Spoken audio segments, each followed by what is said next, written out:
안녕하세요. 역사 돋보기입니다. 조선 중기에는 훈구파와 살인파의 대립이 극심해지면서 결국 조선 정계에 피바람이 부는데 살인파들이 원로 정치인들 훈구파들과의 정쟁에서 큰 화를 입은 사건을 사화라고 하며 총 4차례의 사화가 있었습니다. 이번 영상을 시작으로 4차례의 사화를 각각 알려드릴 텐데 먼저 최초로 벌어졌던 사화, 연산군이 쏘아올린 첫 피바람, 바로 무오사화입니다. 무오사화를 연출한 감독 겸 프로듀서는 사실 연산군이 아니라 유자광이라는 사람이었습니다. 조선시대 간신하면 가장 먼저 거론되는 간신의 대명사가 되어버린 유자광. 실은 유자광도 억울한 면이 없지 않아 있는데요. 유자광은 집안 자체는 나쁘지 않은 집안이었지만 문제는 서얼이었습니다. 조선시대에 서얼이 받는 차별적 대우는 아주 처참했습니다. 아싸리 노예거나 평민이면은 꿈조차도 안 꾸을 텐데 양반 집안의 서얼은 잡종이라는 인식 때문에 온갖 차별을 받아야만 했습니다. 능력되고 야망도 남들에게 뒤지지 않을 정도로 큰데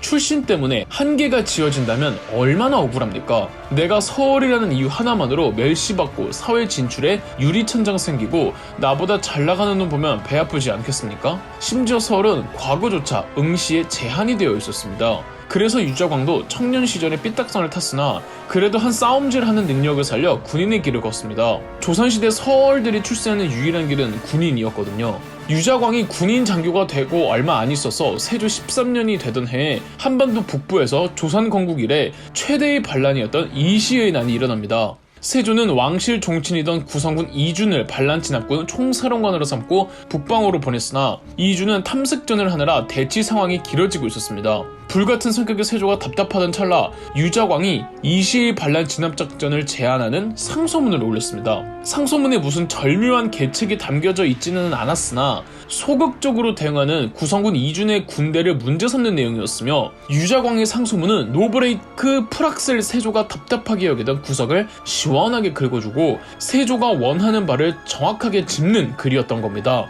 유자광의 상소문을 읽은 세조는 유자광을 반란 진압전에 투입시켰고 이시의 난 진압 후 세조는 유자광을 국방부에서 일하도록 해주었으며 그에게 과거 응시의 권한도 주었습니다. 어디 감히 서얼이 과거를 보내며 과거 시험의 심사위원들은 유자광의 시험지를 탈락시켰으나 과거 합격자들의 답안지를 최종 확인하던 세조는 왜 유자광의 답안지가 보이지 않느냐며 당장 유자광의 답안지를 갖고 오게 하더니 한번 휙 읽어보고는 바로 유자광을 과거에 합격시켰습니다. 세조가 유자광을 이토록 아꼈던 이유는 세조 말년, 세조는 훈구파들, 즉 원로 공신들을 견제하기 위해 새로운 무장 장교 세력들을 키울 계획이었기 때문입니다. 그래서 구성군 이준, 남이장군, 유자광 등의 젊은 장교 세력들을 공신으로 책봉하면서 그들을 키우려고 했으나 이시의 난 반란 이듬해에 세조가 눈을 감습니다. 그리고 세조의 둘째 아들이 8대왕 예종으로 등극하는데 이 세조라는 후견인은 1차 조금 불안해진 조선 역대 최연소 국방부 장관 남이장군은 불안했던 겁니다. 세조가 의도적으로 원로 공신 훈구파들을 견제하기 위해 육성한 이 무장 세력들을 원로 공신들이 좋아할 리가 없잖아요. 그렇다면 이 젊은 무장 공신들끼리 단합해서 꼰대들과 싸워야 하겠죠. 남이가 유자광을 포함해 무장 공신들끼리 파벌을 형성해 으쌰으쌰 하기로 하던 찰나 유자광이 기가 막히게 남이의 뒤통수를 칩니다. 유자광이 국왕 예종에게 남이가 자신에게 같이 역모를 꾀하자는 말을 했다고 고발을 해버리는데요. 너무 놀란 예종은 남이와 남이의 측근들을 불러 모진 고문을 하다가 결국 남이가 역모죄를 인정해버렸습니다. 남이가 실제로 역모를 꾀했는지 아니면 모진 고문을 견디지 못하고 거짓 자백을 했는지는 알 수가 없습니다. 그러나 유자광이 원로 공신들에게 붙기 위해 남이를 배신한 것만은 맞습니다. 유자광이 봤을 때 세조가 죽은 시점에서 원로 공신들과 싸우는 건 무리라고 생각해 남이를 배신하고 원로 공신들에게 빌붙은 거죠. 얄밉고 얍삽해 보이지만 유자광의 판단은 정확했습니다. 뭘로 보나 유자광이 남이와 힘을 합쳐 원로 공신들에게 붙었다간 깨질 수밖에 없었습니다. 또한 자기보다 집안이 좋다는 이유로 매우 빠른 속도로 출세하는 남이를 보고 유자광이 열등감을 느꼈을 수도 있고요. 참고로 춘천에 남이장군의 무덤이 있는 섬이 바로 남이섬입니다. 유자광은 고발의 공을 인정받아 공신에 임명되어 당당히 훈구파의 일원이 되었고 남이장군의 집까지 거저봤습니다. 8대왕 예종의 치세는 짧았고 예종의 조카가 9대왕 성종이 되는데, 성종은 또 이 원로 공신들 훈구파들을 매우 싫어해서 훈구파들을 견제할 요량으로 제야에서 학식과 인망으로 명성이 높던 김종직을 징용했고, 김종직 빠돌이들이 하나의 파벌을 또 형성합니다. 김종직은 정몽주 길제의 학문을 계승했기에 김종직이 빠돌이들 역시 학문 계파를 숭상했고 절대적 성리학 원칙을 표방했습니다. 심지어 이 김종직 빠돌이들이 대거 수사기관에 포진해 있어서 알게 모르게 특권을 유지해오던 훈구파들을 대거 공격했습니다. 가장 만만한 표적이 유자광이었죠. 왜? 서얼이거든요. 이 살인파들은 남이를 배신한 전적도 마음에 안 들거니와 어디 감히 서얼 따위가 공신에 책봉되느냐며 역시 출신이 천하니 배신도 잘하는 거라며 유자광은 과할 정도로 비난받고 멸시당했습니다. 심지어 김종직이 함양 군수로 부임하던 시절 일전 유자광이 함양의 멋진 풍경을 보고 쓴 시 편액을 부숴버리며 모욕을 준 일도 있었죠. 전적으로 김종직과 김종직 제자들 편이었던 성종은 유자광을 여러 번 유배 보내는 등 성종 재위 시절과 연산군 즉위 초기까지는 유자광은 옛날 기세를 펴지 못하고 있었습니다. 그러다가 연산군 재위 4년째가 되던 1498년 사단이 터집니다. 조선의 중앙관청 중에는 실록 편찬을 담당하는 실록청이라고 있습니다. 이곳에 총책임자였던 이극돈이라는 공신 집안의 훈구파 사람이 있었는데, 실록청 직원 중 김일손이라는 사람이 쓴 실록 기사를 보고 적잖이 당황합니다. 조카 단종을 중이고 왕이 된 세조를 도덕적으로 맹비난하는 느낌의 글로 도배가 되어 있었는데, 이 이극돈이 유자광과 개인적인 친분이 있었고 이 강도 높은 실록의 기사를 실어야 하는지 말아야 하는지를 이 고민을 털어놓습니다. 이 기사를 쓴 김일손은 바로 김종직의 제자였고, 김종직과 그의 제자들에게 이를 바득바득 갈던 유자광은 그대로 연산군을 찾아갑니다. 연산군 4년이면 아직 연산군 제위 초기입니다. 아직 연산군이 미치기 전이에요.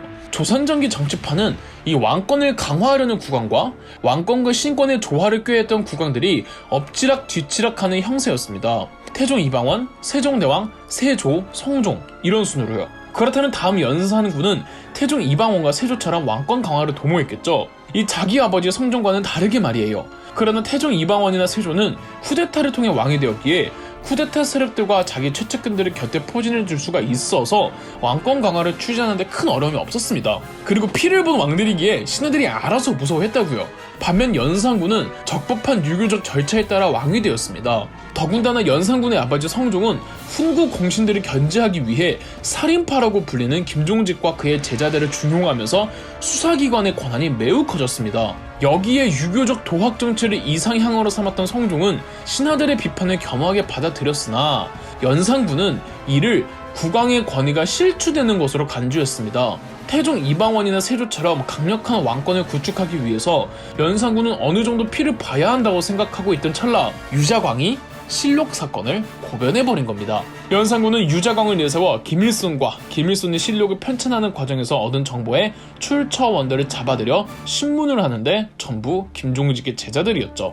이들은 되려 신문장에서도 이 세조의 도덕성을 비판하고 김종서와 사육신의 의로운 죽음을 칭송하며 당당하게 나왔고, 연산군과 유자광은 사건을 조사하는 과정에서 국왕은 절대 실록을 열람해서는 안 된다는 원칙을 깨고 세조실록을 꺼내 읽습니다. 이 세조실록에서 김종직이 세조를 중국의 항우에 빗대며 맹비난하는 글을 봅니다. 김종직의 제자였던 김일손이 스승의 글을 필터링 없이 기고해버린 겁니다. 중국 역사상 가장 힘쓴 항우에 빗댄 건 좋은 거 아니냐고 할 수 있겠지만, 그럴 의도로 세조와 항우를 비교한 게 아니라 항우는 자기 출세에 방해되는 어린 황제를 야비하게 죽인 일이 있었습니다. 김종직은 항우의 손에 살해당한 어린 황제 의제를 조문하는 글, 이른바 조의제문이란 글을 썼고, 이 글은 항우를 폄훼하고 깎아내리는 건데 이건 누가 봐도 세조를 디스하는 거였습니다. 아무리 세조가 선대왕이고 실록은 역사서지만 이는 엄연히 국왕을 향한 모욕이었고, 유자광을 비롯해 안 그래도 수사기관에 종사하면서 설치되던 김종직 제자들이 안 읽고 왔던 훈구파 대신들은 이런 살인파들에 대한 극형을 주장했습니다. 당시 김종직은 이미 죽은 상태라 연산군은 김종직의 무덤을 파헤쳐 시신의 목을 한 번 더 베어버리는 부관참시 명령을 내렸고, 김일손은 능지처참형에 나머지 김종직의 제자들과 실록 사건에 관계된 사람들도 대부분 처형되거나 유배가게 되었습니다. 이 사건이 살인파들이 겪은 최초의 사화, 무오사화입니다. 그동안 자기를 무시해오던 세상을 향한 유자광의 핏빛 복수였으며 뒤에서 남몰래 가장 크게 웃고 있던 사람은 연산군이었습니다. 늘 세상에 원망을 품고 있는 사람에게 복수의 칼을 쥐어주면 이런 일이 일어나는 거죠. 그리고 원하던 피를 보고 왕 무서운 줄을 제대로 보여준 연산군은 이후 어떤 군주의 모습을 보여줄까요? 갑자사화에서 계속됩니다. 그럼 역사 돋보기였습니다. 영상 재미있으셨다면 구독과 좋아요, 알림 설정까지 해주시면 감사드리겠습니다.